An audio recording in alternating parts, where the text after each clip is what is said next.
MBG merupakan program strategis pemerintah di mana pemerintah itu hadir untuk meningkatkan kesejahteraan masyarakat, terutama untuk generasi-generasi muda. Nah, ini sejalan dengan tujuan pemerintah untuk mewujudkan Indonesia Emas tahun 2045. Nah, tentu selain keberadaan yang penting terhadap MBG untuk generasi-generasi muda ini uh, tetap jalan karena manfaatnya itu luar biasa. Namun demikian banyak hal yang harus dievaluasi.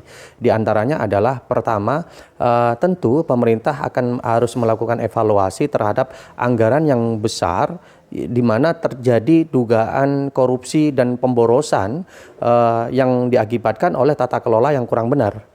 Ini harus segera ditangani dan dievaluasi.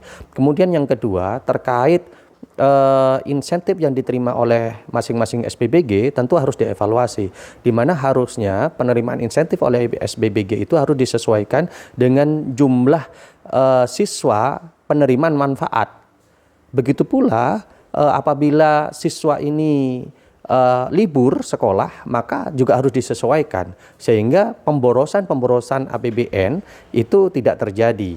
Kemudian yang ketiga adalah banyak sekali sekolah-sekolah terutama dari golongan masyarakat menengah ke atas itu banyak menu MBG itu yang tidak dimakan oleh mereka karena tidak cocok dan sebagainya. Nah, ini harus dijadikan evaluasi apakah pemberian manfaat MBG ini untuk keseluruhan siswa atau dibagi.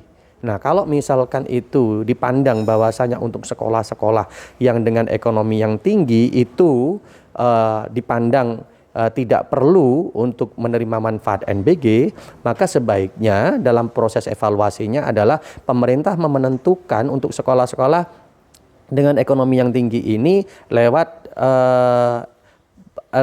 penilaian uang pangkal pada waktu penerimaan siswa. Karena biasanya ekonomi tinggi itu berbanding lurus dengan uang pangkal yang mereka keluarkan.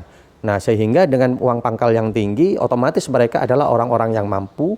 Nah, kalau itu dipandang tidak perlu untuk menerima manfaat MBG, maka sebaiknya itu juga perlu dievaluasi. Jadi beberapa evaluasi ini menjadi penting karena tentu keberadaan MBG ini sangat diperlukan khususnya bagi golongan masyarakat miskin ke bawah.